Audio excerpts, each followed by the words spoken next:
Hey guys, it's Katie with Begging for Balance Dog Training. We're going to have a guest tonight, Denise from Family Canine Training in Orlando. If I can figure out how to add her on here.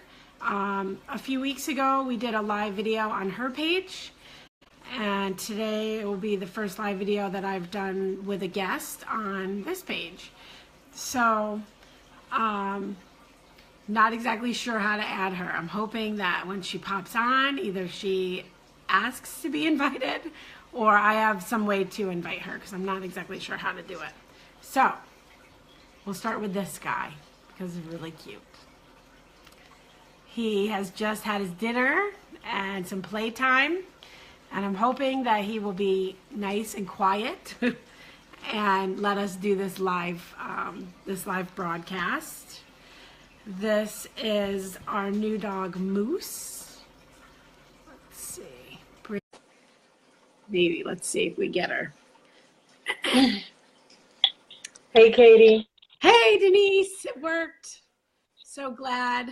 Was it giving you issues because it didn't even give me notification on my phone? No, I didn't know how to add you. So I'm glad that it popped up on there and then I was able to add you. So I forgot if I even told you if you can't do it on well, I don't know you, but on my laptop I couldn't do it. yeah, I know. Remember what I'm doing it on the phone because I remember you saying something about having trouble with the laptop. So I decided to just go with the phone.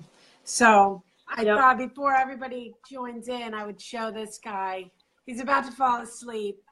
Hey, Mushy. Thank God. He was just a wild terror for about the last hour.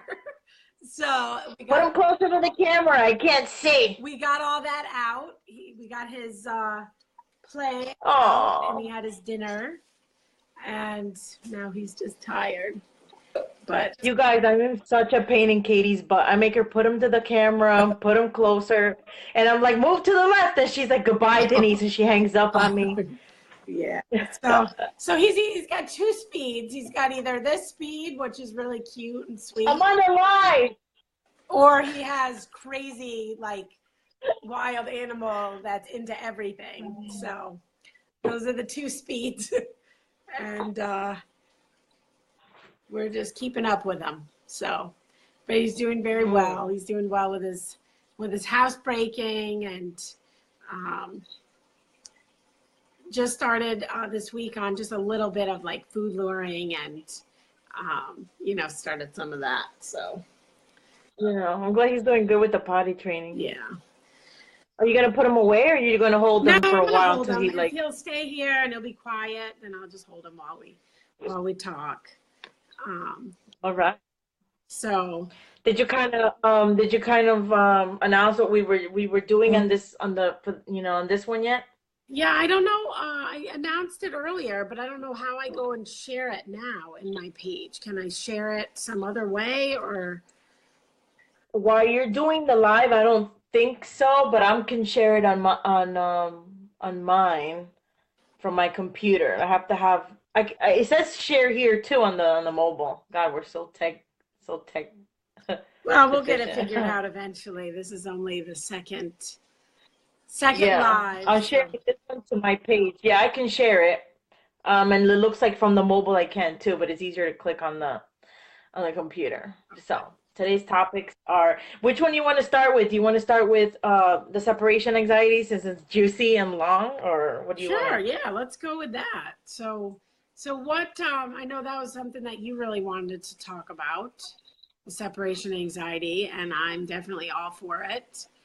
I know that's a difficult thing for a lot of people, and it's very easy for it to happen. A little too easy sometimes. Yeah. With some dogs, certain breeds, it just depends.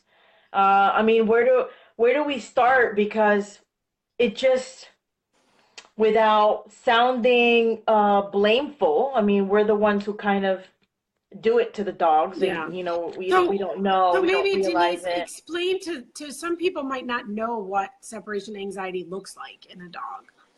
Yeah. They might not even know that their dog has it. So what would you define? How would you define that? Separation anxiety. The most common thing, right off the top, any whining, barking after the owner leaves, um, for an extended period of time, even though that can be short periods of time too, even if it's just a couple of seconds, minutes. Um, Tougher ones or ones with like heavier separation anxiety or just generalized anxiety. It might last a little bit less, but those they still have some of that. Follows by destruction, using the potty in the house. The destruction goes with like eating things, and Yeah. all that. That's like the first one everybody notices.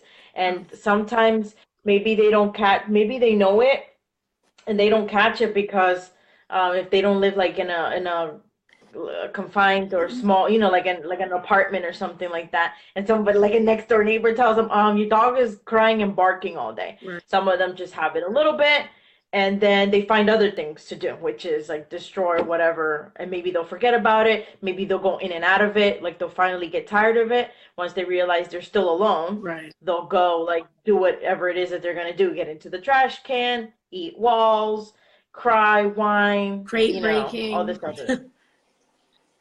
Yeah, it's major. So in the board and train, as you know, because you do it too, we take this dog out of like this big out of the his usual pot and usual routine, and even the dog coming in, you can still see that stuff. For example, like Arthur, like Camila, like bad screaming, I usually see screaming it because right away as soon as the owner leaves. The dog starts stress panting, like really, really, just a lot of stress panting, whining right away like as heavy, soon as they drooly. leave. Yeah, yeah. And it's really kind of painful to watch it because the dog is really struggling. Like it's not fun for them. And that's how it is almost every day for a lot of those dogs. When the owners leave for work, the dogs are really struggling, and they can struggle for a while, some of them all day, but um Yeah, and it just gets worse and worse and worse. And sometimes when it's also, if people don't address it, and they're like, oh, it's just a little bit.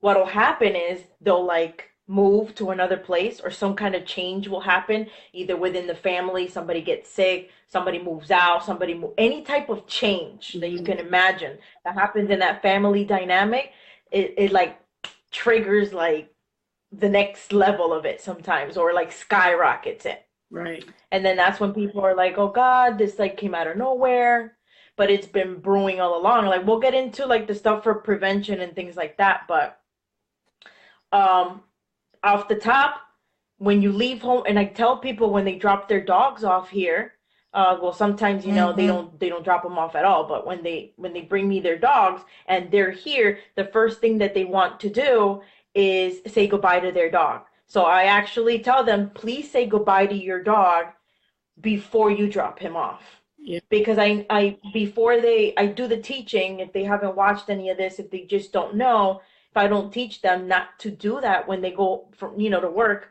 then they don't know. right. So if they don't what they don't know, they don't know. Yeah, So if they have not, I'm like, okay, let's take them outside, use the potty, say goodbye. Then you're gonna leave me a screaming, crying dog. right, And even dogs who I've had dogs who they're always calm, and the moment they come for like vacation and they do that stuff, yeah, yeah, there it starts, and it's like that energy that you're feeding in, right, that vibe that you're feeding in. So before they go to work, you miss your dog.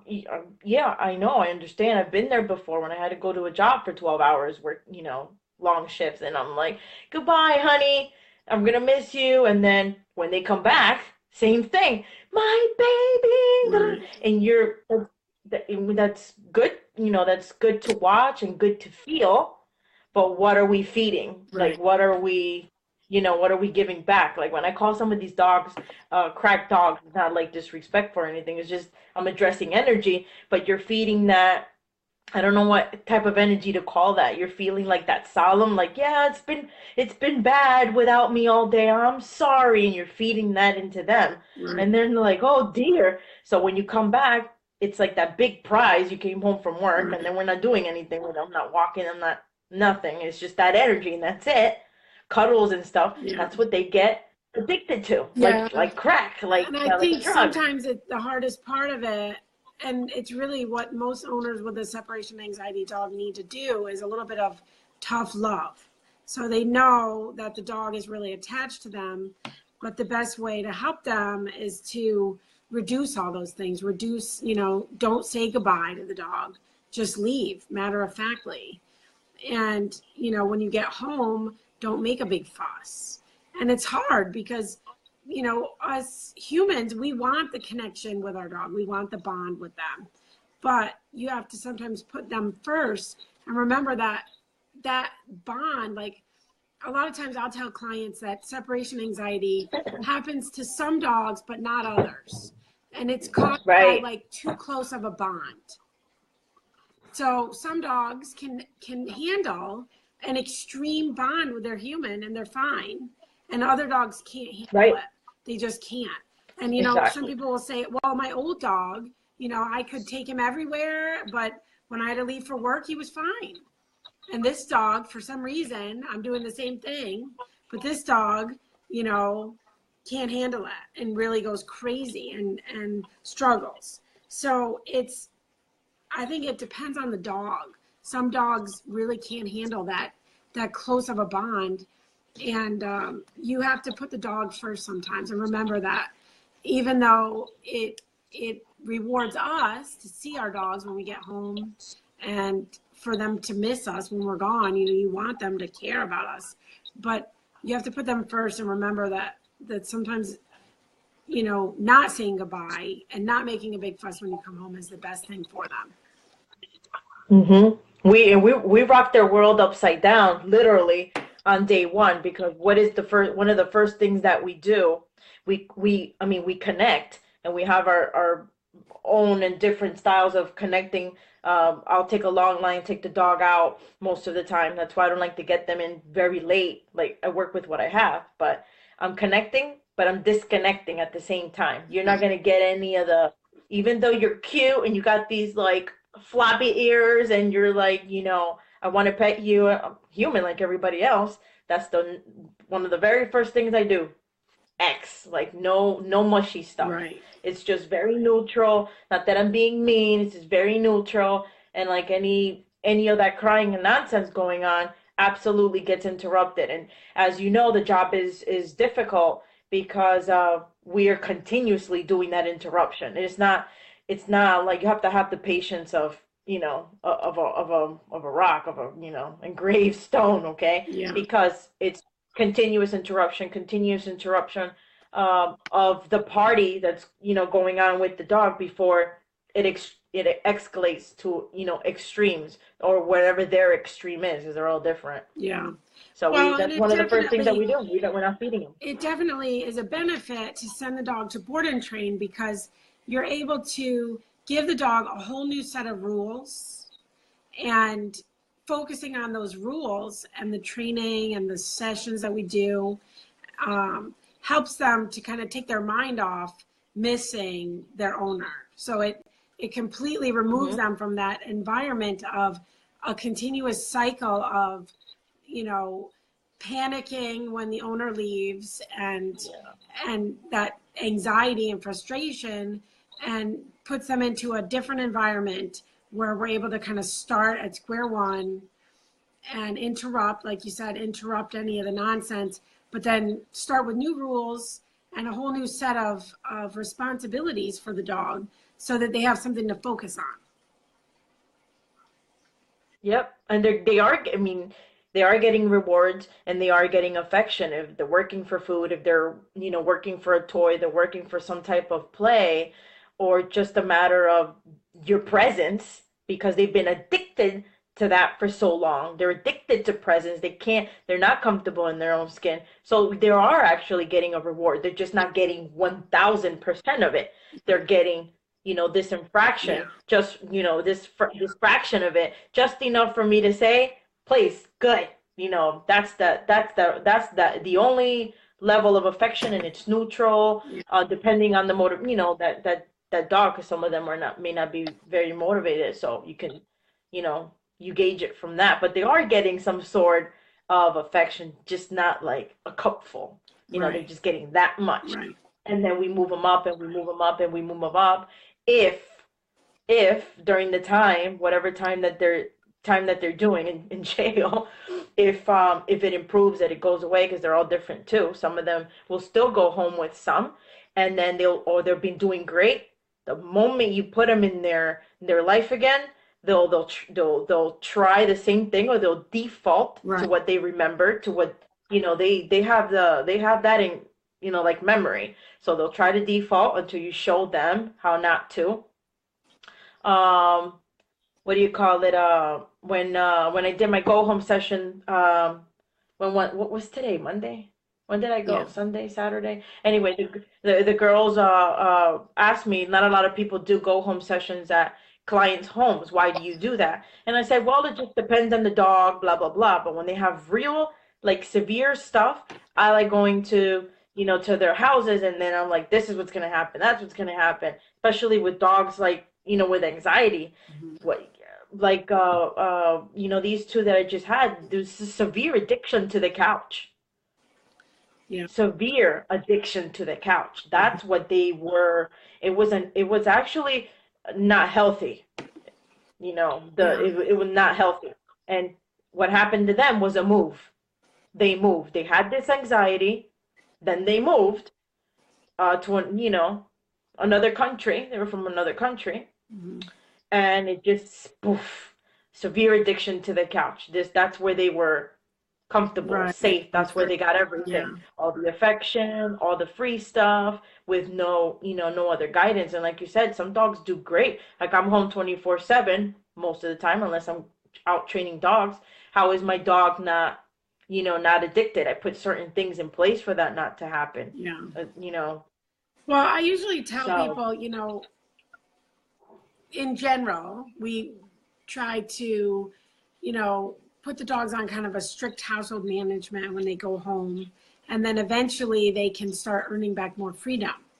But with dogs with separation anxiety, it's sometimes,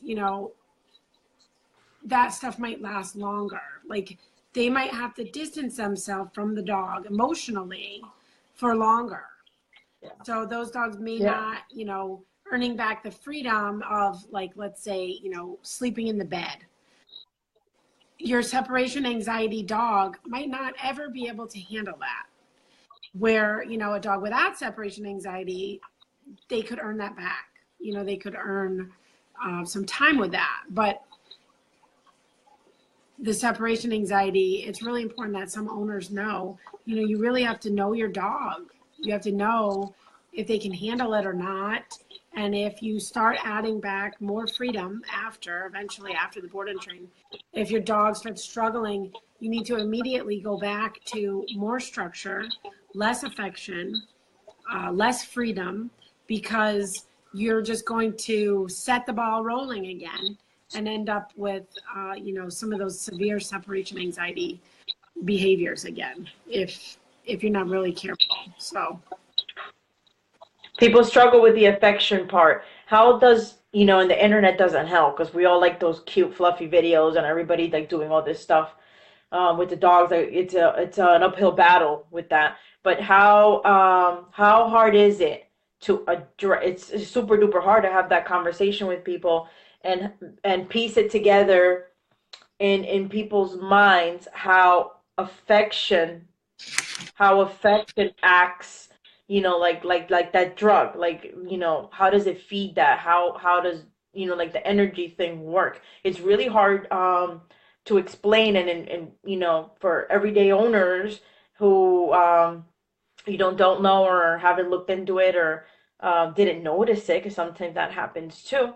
How do you explain that big time of affection, what it does? And you've probably even heard of dogs who, like, have received tons of it, and then go bite them too, with the no structure, no rules, none of that. And what structure, what's rules? We all put them, we put those here when we train them, but for them, how do we relay that to the regular owner who's trying to, because it's going to be harder for them because they're the source of it all, and they're the ones who are going to have to handle this. I can imagine if we have a rough time sometimes for a couple of days with a dog and some long nights, somebody at home trying to handle it, because we really do want to try and explain how to some people too. That's a big question. They don't know how. So removing affection, removing or decreasing, I would say remove it. Remove yourself and actually watch your dog. Watch what they're doing. Bless you. Thank you. I went ahead and I said thank you. I'm so used to it. What do you call it?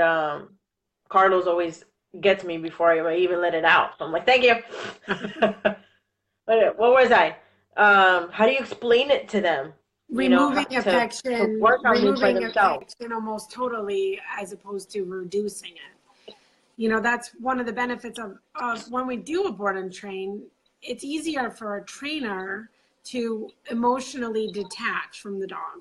We don't have a relationship with your dog when they come here. We're starting from zero.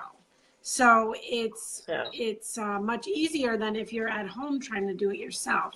Not to say that you can't, because you can help your dog at home. Some people are doing their own training at home, and they can, make those changes too, but it's going to be even more like distancing themselves from the dog.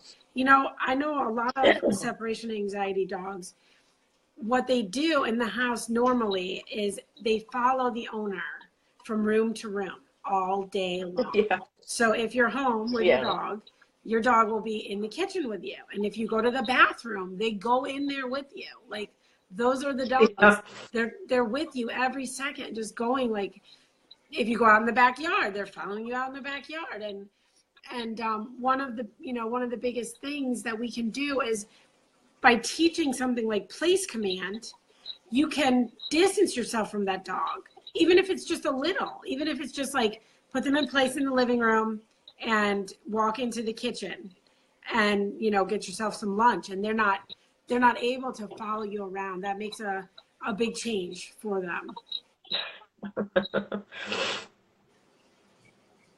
I don't know if you can see the comment. That's where I'm laughing. I'm not laughing at you. I can't. Why do I have to snip on the live? It's so annoying. I don't know why I can't see the comments. I see who my live viewers. Elias says hello. I slid it over by accident. So Elias says hello, and then Tony, the Malinois owner, is watching too, and I think Carlos is watching. I don't know. Okay. But yeah, it's heavy. So now we're getting into like the training portion of it. So teaching them play. So what if they can't? What it can't? Oh, sometimes it's the phone you're on. He says, yeah. I'm surprised mine is not overheating right now. Yeah. Cause I can't, I was so mad. Anyway, I was going to start getting off topic. It's easy for me to do. I start rambling.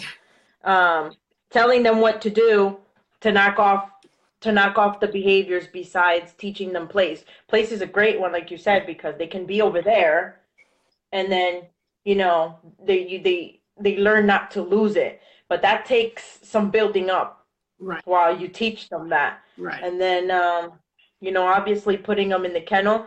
I like to, well, some of them, not all of them. The ones with separation anxiety usually have potty problems.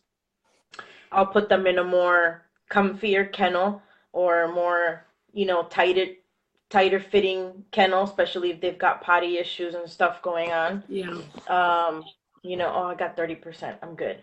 What else? I think that e-collar is really like the biggest and best tool for separation anxiety. And it's not because we're, blasting away on dogs for it. What we're doing is we have a way of remotely interrupting the cycle. And we can interrupt it without being in the room. So we can set up cameras, and when your dog is in the kennel and they start to panic, even before they start to panic, we can watch a cycle of panic and see and go back and record it sometimes. Go back and see, like, where did the dog start panicking? And sometimes it's just looking, like, where are they? Where, and then we can interrupt that before they ever start, the panting. I noticed that's like one of the things is panting, pacing around the kennel, like walking, circling sometimes. They'll start shivering, nosing the. Yeah, and then they start pawing at it, and then your really severe dogs start breaking out of there, trying to bite the kennel and pushing on the doors and stuff like that. So we're able to interrupt them. It doesn't have to be a huge high level. Sometimes it's just enough for them to sense the collar, and it interrupts them, and they stop the cycle. So, that's a really, I guess a lot of owners probably don't know how we use that tool when it comes to a separation anxiety dog. They don't understand how that would be beneficial. And that's exactly how I find that's the best way to really interrupt their panic when no one is there, because they think we're gone. They think we leave the house and we're really just, in another room or out back or wherever, watching on the video. So, what other things? The whole picture for sure, because you have to, even if you're the punishing all the behaviors associated with the meltdown or with the separation anxiety, whatever you want to call it, pacing, pawing, nosing the kennel, all these, shivering and panting that's going on, that's not a happy pant. You don't have an e-collar tool. A bonker is a great way. That's what we did on Maverick in our private sessions. Heck, the first time he met me, it was with a bonker, because that dog has reactivity. So, those are not the best it's not like the best for every single dog, but you don't have an e-collar and you're going to start doing something like that, obviously interrupting the behavior through the kennel. So the dog's in the kennel. We're just like still addressing the kennel, because the dog should be in a kennel, especially with separation anxiety. Yeah. You want to start teaching that dog to like their kennel and do the threshold drills and stuff like that. So in and out of the kennel, create positive experiences in that kennel as well, even though that we are punishing any kind of shenanigans like the ones we're talking about with the separation anxiety. They won't hate the kennel. Yeah. You and I both do that all the time, and some of the people that are watching here are also doing it. Mm-hmm. And I get that all the time, like, oh, isn't that going to cause the dog to hate the kennel? Why use negatives? That's going to make the dog worse.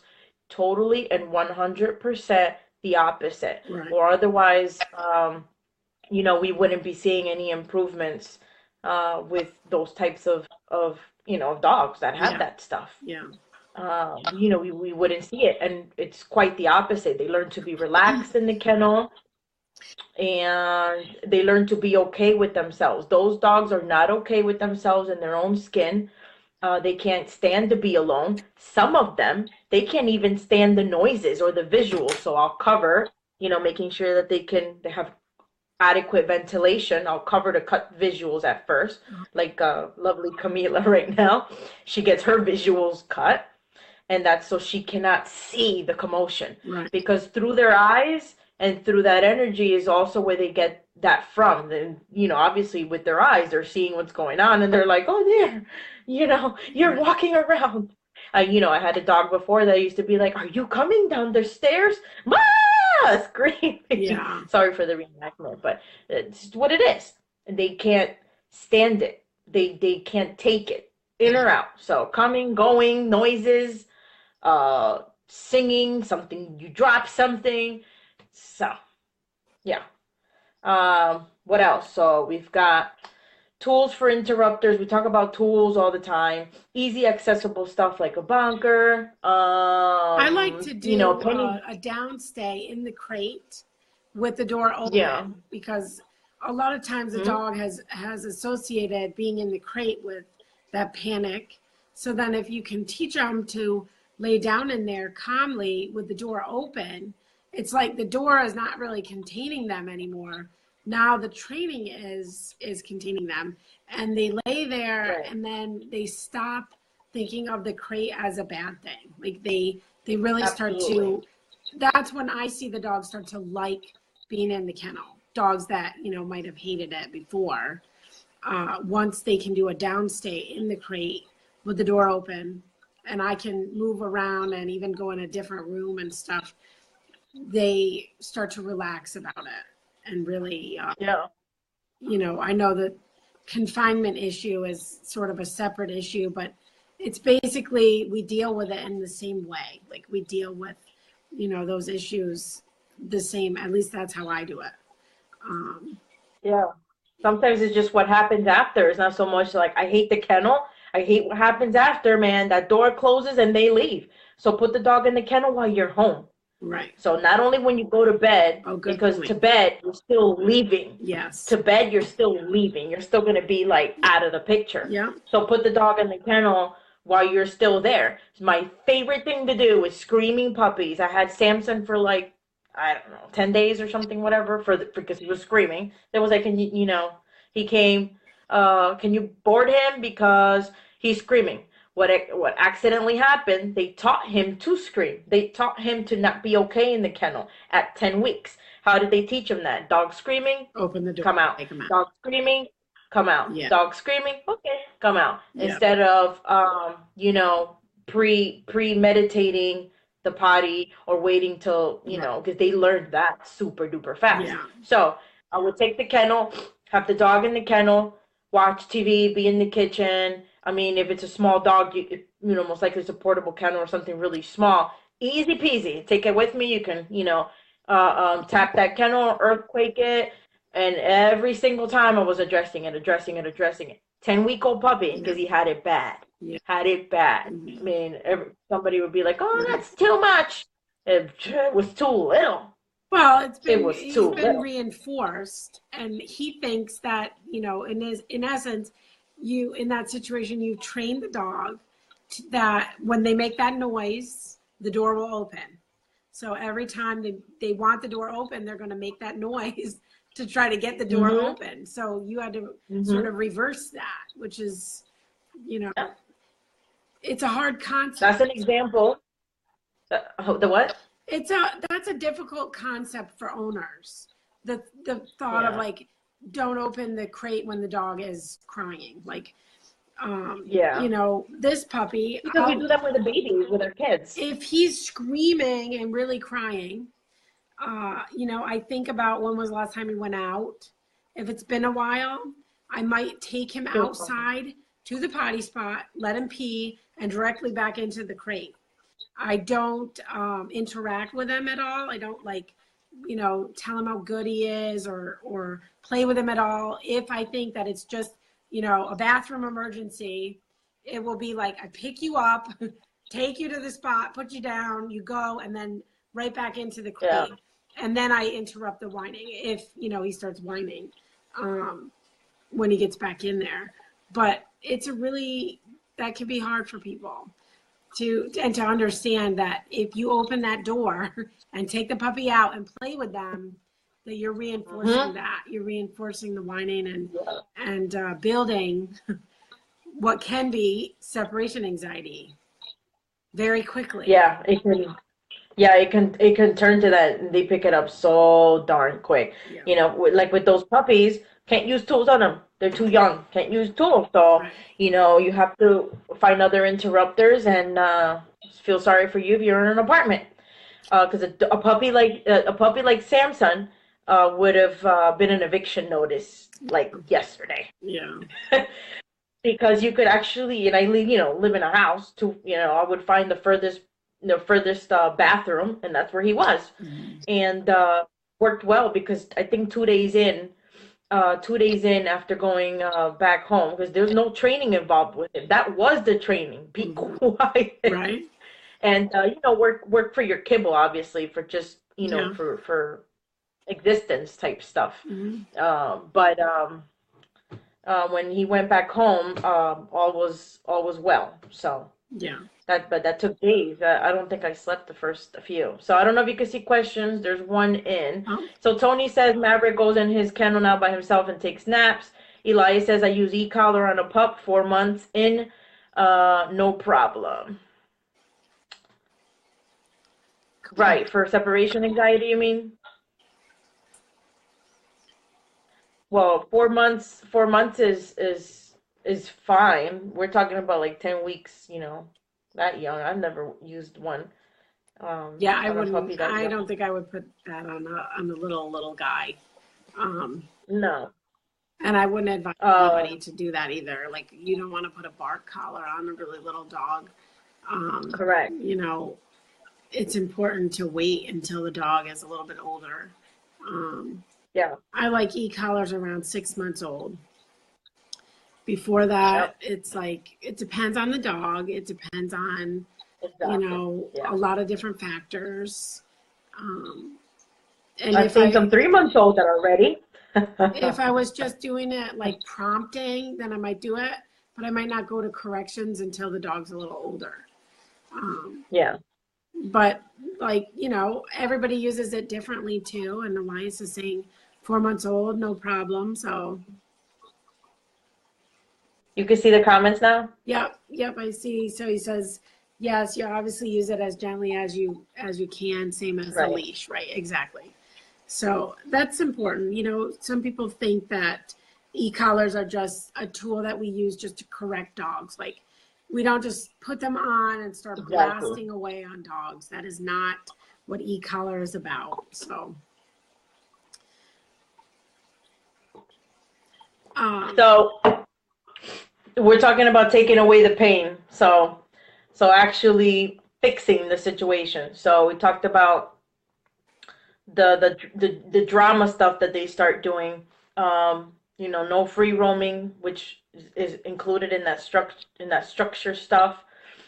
Taking them off of our very private moments, such as the couch, the bed, where all that intimacy can be shared. yeah, All that intimacy and all that energy is that crack that is actually contributing to the separation anxiety. yeah, So hopefully, the owner doesn't have issues within themselves with that, because a lot of times it's also internal and emotional issues going on. That's also a common thing why they can't let go, or they can't decrease at least some of that crack that they're feeding them, especially when it comes down to when the dog's whining and the dog's getting into it yeah, like a normal human we would do to our children. Even you and I. So if I call you and I'm venting on something, I'm feeding you my stuff, and you may, feed it back if that day's not, going really well. So if you do that to your dogs, often and every day, it's different if somebody, passes away in your family and you like, go lean on your dog. But when you're leaning on them every single day, you're feeding them that, and you're absolutely giving nothing in return. So no structure, no working, no walks, none of that. All that stuff is what the dog actually needs and desires, hmm right? yeah, Not just hug, loves, and affection, because that's the actual crack that's making it worse. right, Part of it. Part of it. But they don't know what to do with themselves. And how do you teach them what to do with themselves? Through the training, if you're going to do any at all. yeah, If you're going to do any at all. Um, um, you should, obviously, because if it's heavy, it's going to take some work, to see changes and decrease it or eliminate it. And dogs get given up every day because of it. yeah, So it's not just because they're fighting, biting, and all that other stuff. They get given up because of that. So, like, for example, the dog I have it now, Camila, super, she's a super sweet dog. She means well, but it was just for lunging at people, even though you didn't like mean anything behind it. You're lunging and putting your mouth on people. mhm, Uh, they get, they about had it.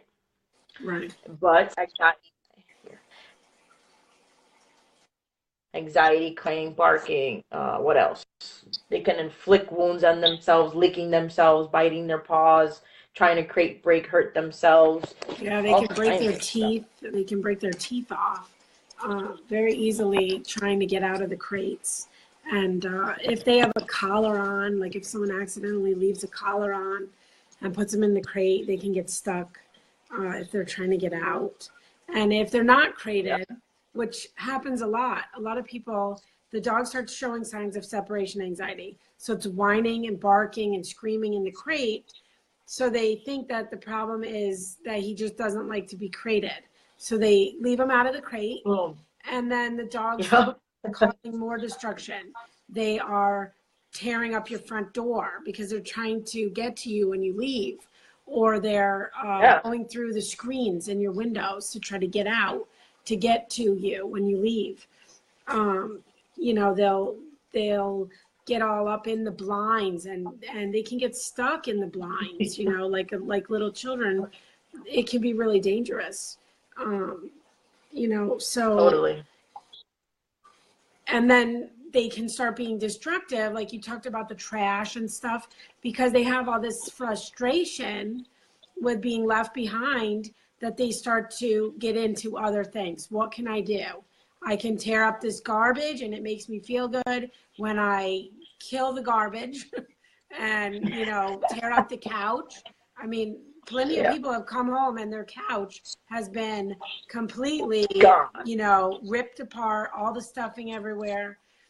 Some of that is because those dogs have separation anxiety and they take out the frustration on the closest thing, which sometimes is the couch or your bed or your kids' toys, or, you know, there's a million things. So, Or the stucco, the walls. yeah, yeah, Uh, I go to people's houses and they have holes in all the walls. I'm like, yep, you already know, you already know what lives there, yeah, or what used to live there. Hopefully, all that's in the past. yeah, And they're, through training, obviously creating that independence is so important. They are not independent.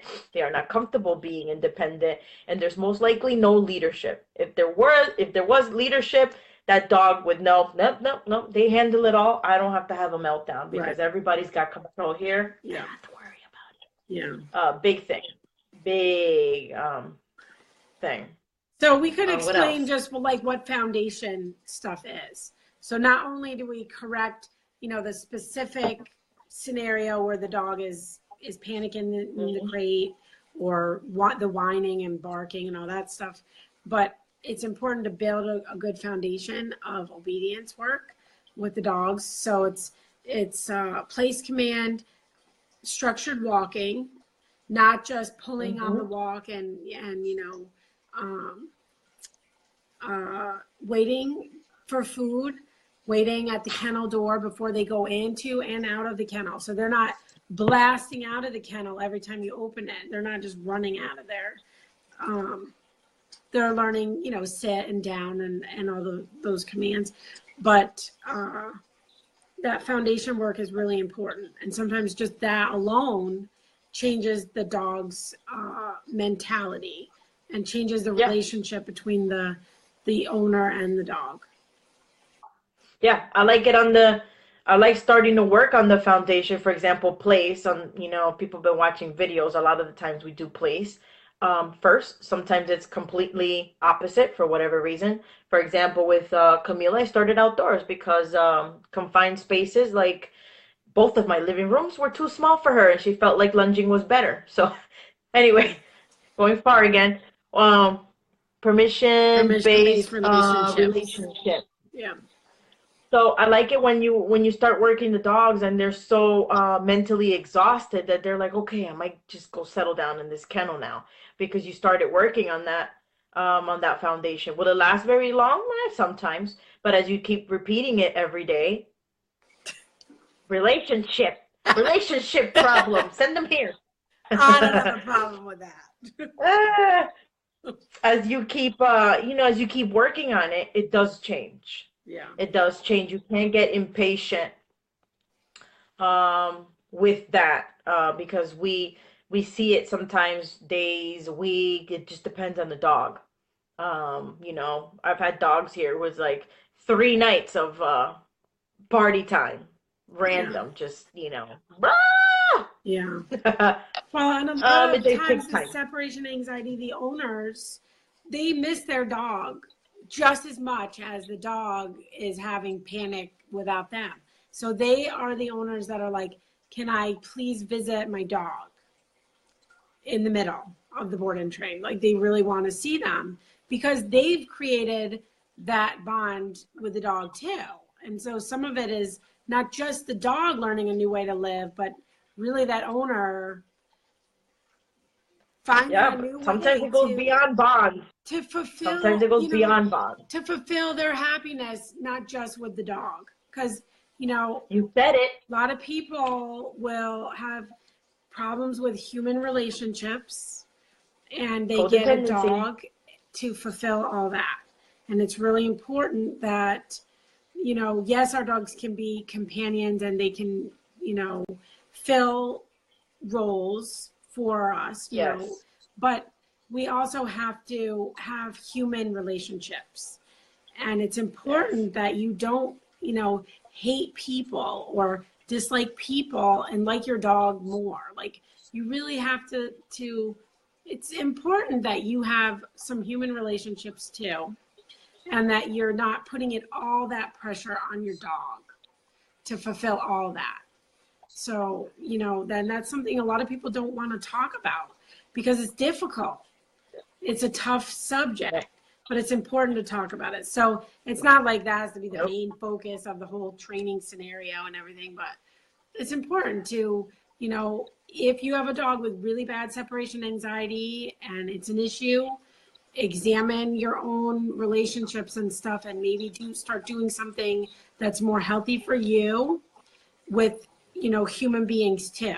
So spend time with your Ah, dogs, do training, go on hikes, spend time together, but also make time for you to fulfill yourself in some other way. absolutely. Checking the personal aspect, your your emotional health, your mental health, your physical health, all that affects us. And if we don't have support, we tend to look at either other people, because we do that to other people. It could be you and I, it could be, any relationship, friends, any relationship that can happen with you, and it'll just spiral. It'll spiral. Um, even if it's a rescue story, even if it's a family that can't have children or something and they take their dogs like children. And Yeah. yeah, a lot of dogs live fine with that concept, but the ones that we are seeing are the ones that we're talking about. We're not trying to say that, oh, every single dog or this is going to happen to yours, but we're talking about the signs, what to do when this stuff starts happening, Right. and why not just like prevent it from the beginning? Because if you do some work in the beginning, as young as you got your little buddy right there, Mm-hmm. you're gonna have great chances of never like worrying about that later, even if you do have a stickler dog. I personally own a stickler dog. I own a stickler dog. You will never hear her whine unless somebody's in the pool. If somebody's in the pool, you'll hear the dog whine. Uh-huh. Why does the dog whine? When somebody's in the pool, she's addicted to it. I've never addressed it. That's a relationship issue that I've accepted, and it's not really an issue Yeah. for me, because I don't care. She's, it's just the pool. We don't use it without her anyway. Yeah. Whatever. Um, but she's a stickler. She will follow you everywhere. I don't care. Yeah. She'll follow you everywhere in the bathroom. She's one of those. Mm-hmm. If she, she might notice, oh, that's not fun, and she might, leave. But for most of the part, she's a Yeah. stickler dog. Part of it is a breed too, but she's fine with that. But there's also structure, rules. She's comfortable being by herself. Yeah. The house could be in chaos with dogs screaming, crying, and she's like, "That's okay." That's how you want your dog to be. You want your dog to be independent, even if you're falling apart, Yeah. even if something's going on with you personally, physically even. What if something happens to you and you can't like physically handle that dog, like, you're you're increasing the chances of your dog to be put down. I definitely do keep in mind that I can die one day, and maybe like both heads of household will die, or Jeez, whoever lives Denise, there. you're pretty And then dark. you know how I am. Does Carlos And know about you agreed to this.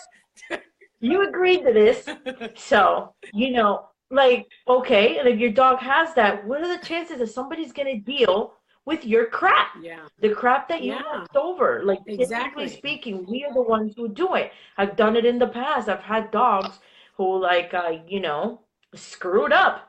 So that's just the truth of it Yeah. is, right? What you feed into it is what happens. That's what you Okay, get. Elias, take care. Creeper is like, I don't have issues with him. He's got a Yeah. Oh, helicopter inbound. He's got to go. oh, take me again for another ride. That's the best view ever. Anyway, so San Diego police. Shout out. Oh man. So it's hard. It's a really difficult topic because it's very much tied into the human emotion and the stuff that happens to us internally. Oh, how many times have I cried and just let me just go hug you, Bella, because you're the one that's here. Yeah. Yeah. Well, and So, it's but I'm like, okay with some dogs. Some dogs could handle it, yeah, and some can't. Like I right. know two of my dogs would be fine with that. One of my dogs is not okay with that. She's very human connected, and she likes to she loves people. That's Lana, so that's your only female, right? Yeah, and but she, I'm home with her all the time. I'm home here. I leave and go places, and she's fine. But Yeah. if I'm not really careful, it's sort of like a fine line. If I'm not, she has tons of structure and tons of, separation and everything from me. We don't sleep with our dogs in the bed. Once in a while, I would let a dog in the bed or something, but not Yeah, very I often. do. Everything is crated when we leave. They're all Me crated. too. But occasionally, the kids will say, when you left, she whined. And I'm like, geez, wow, that's really, I'm not doing anything to like put a ton of bond with her, but she's just very easily bonded. So I have to be more careful. And, Good point. we have to interrupt that and stuff. So it depends on the dog in a lot of Yes. aspects. I really think it depends on the dog. So Okay, can we get a close up? Interlude. Mushi. Aw, Auntie. Oh, Mushi, Auntie Denise loves you, Mushi. I forget we're on live and not on private. Sorry. I'm sure people love this. Maybe we'll get more Oh, followers this way. We'll have more I don't people. think they want to see me though. They want to see the Mushi. Can you bring him up a little? Yep. Bring him up a little. Aw, a little bit to the left. Aw, oh my God. Hey, you're so cute. Hey, Mushi. Hey, Moose.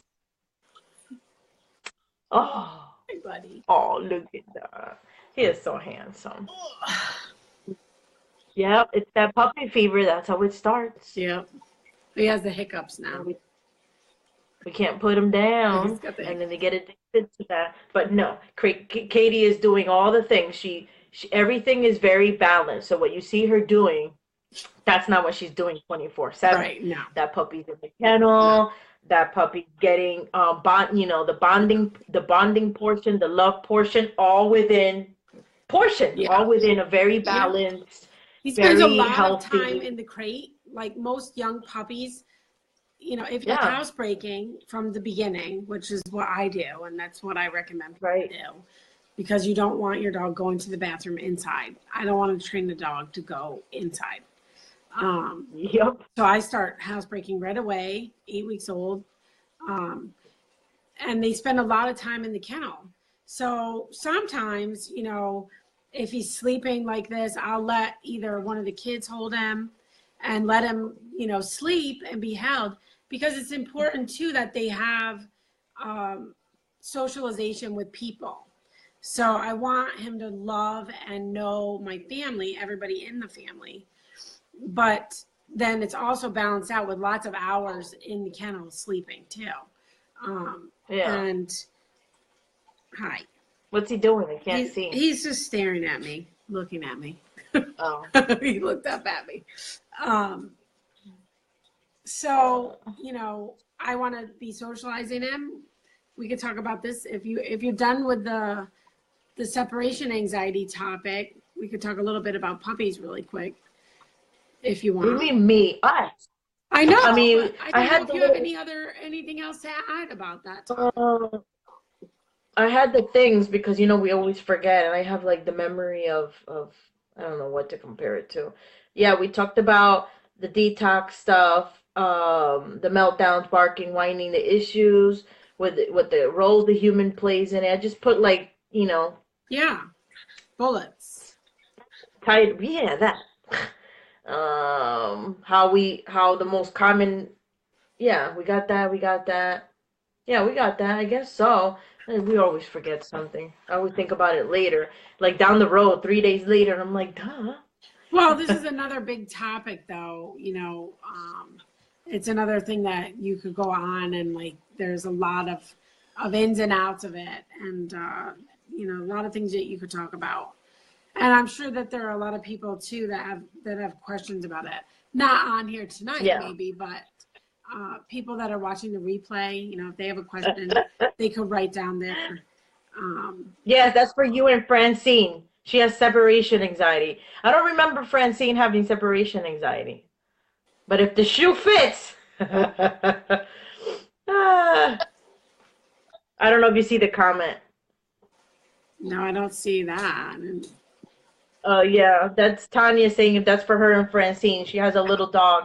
That's a Bichon, but I don't remember having her. I don't remember the dog having separation anxiety. I don't remember.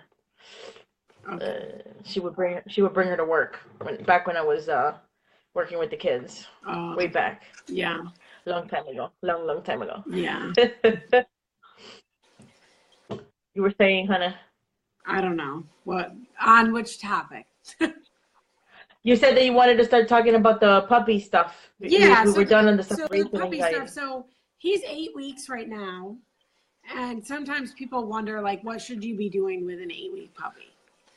And I could tell you just really quick what I've been doing.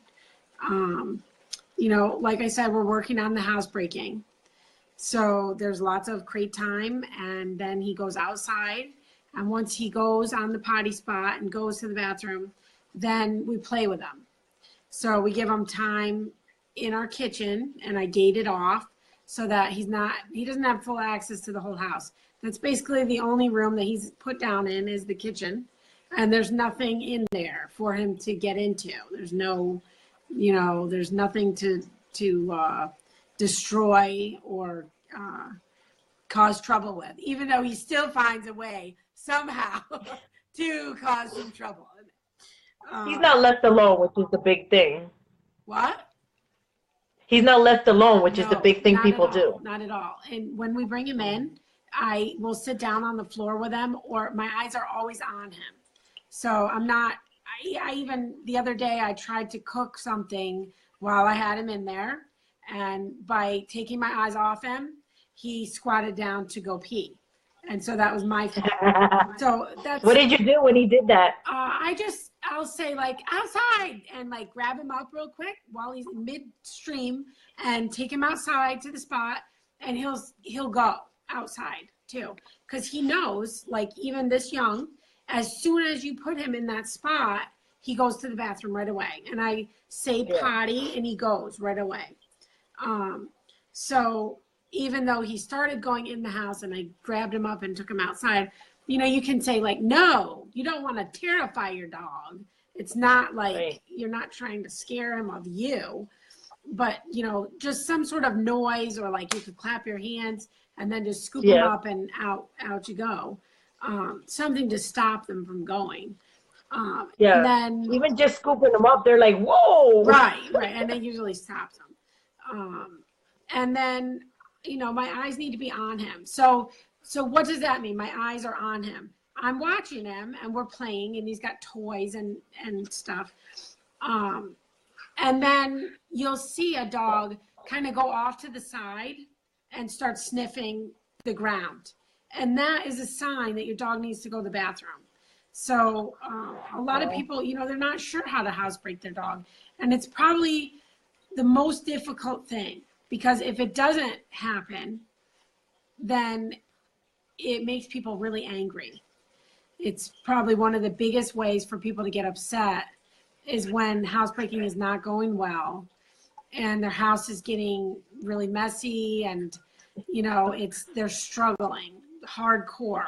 So I think it's just really important to talk about that, with puppies, and that's where we're at with housebreaking. Obviously, I don't expect him to be fully housebroken right this second, and that's why I'm not allowing him any access to the rest of the house, and I'm only letting him have free time when he's already gone to the bathroom and when my eyes are on him. So so that is that. And then I'm trying to get him out as much as I can. Every day a different experience.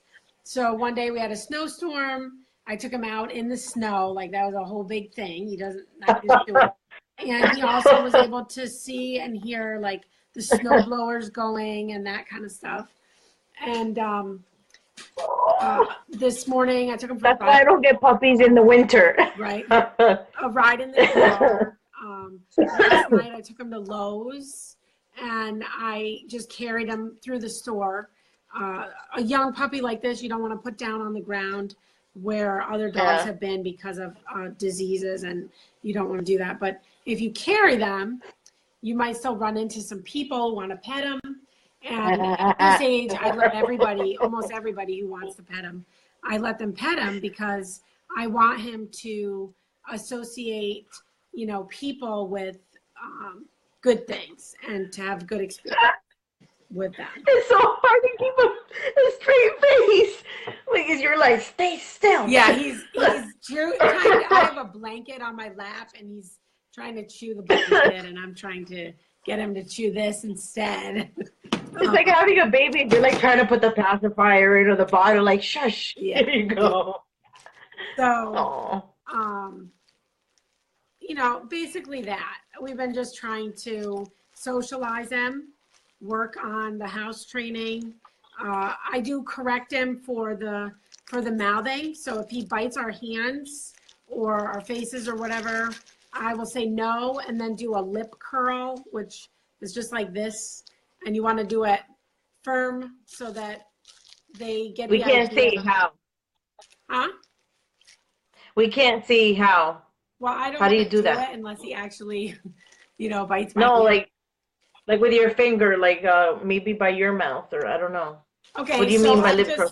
I just push the lip over the tooth like this. If I disconnect, my battery temperature is too high. I just got the warning. Oh, geez. Well, we'll finish up. So, just been working on that. I'm going to get them together with a couple of balanced dogs that are, safe. I know they're not sick, and we're not going to like a dog park. We're not meeting out anywhere dangerous, so that he can get to know some dogs.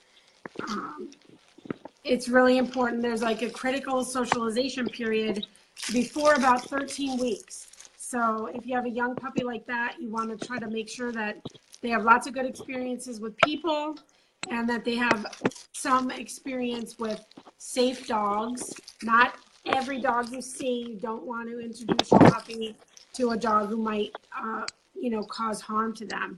You don't want them to have a bad experience. So if you know the dog is good with puppies, then get together with them. And you know, that's about it. That's what we're working on. A little bit of food luring, like luring into the sit, you know, some recalls, like super low key stuff. That's just fun working for food. And that's where we are. This is So she's ridiculous. fanning down her phone to try to keep it from. This is an anti-Android campaign. I'm done. Okay.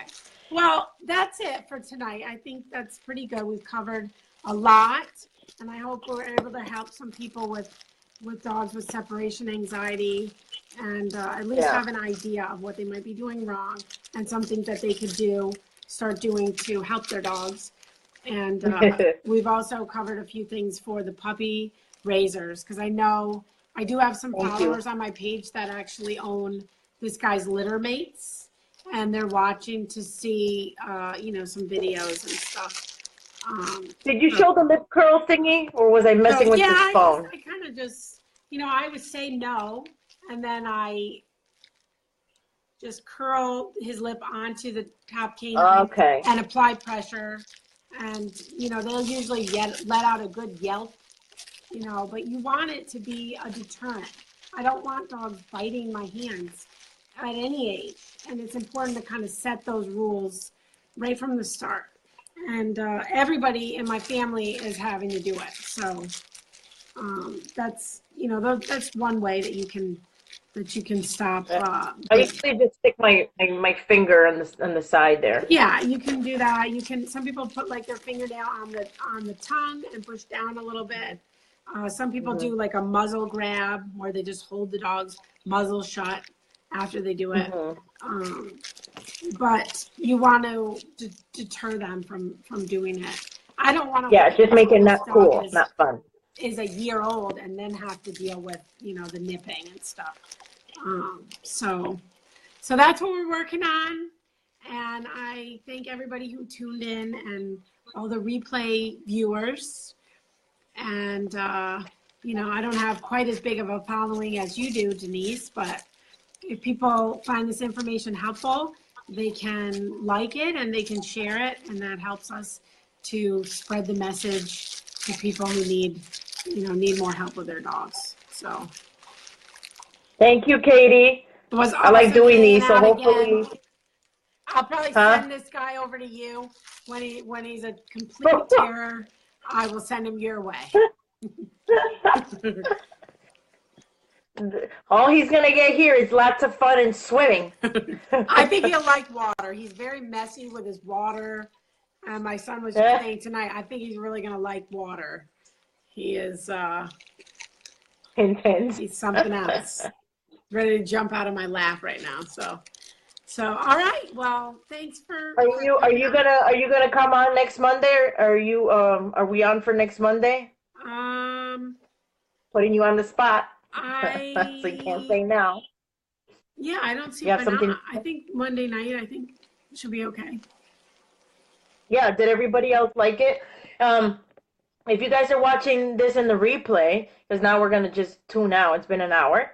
And if you guys can leave us questions in either of the posts, that would be great, and then we'll cover them again for the next one. Yeah, because or if on the there's last some sort one, of topic you want us to cover, you know, leave it in the comments, and we'll try to cover some of what people want. Yeah, that's why we covered the separation anxiety on our last live. Somebody asked for it. Cool. So Good deal. Have a nice night. Okay, you too. Take care. Bye, Mooshi. Auntie Denise loves you. Bye.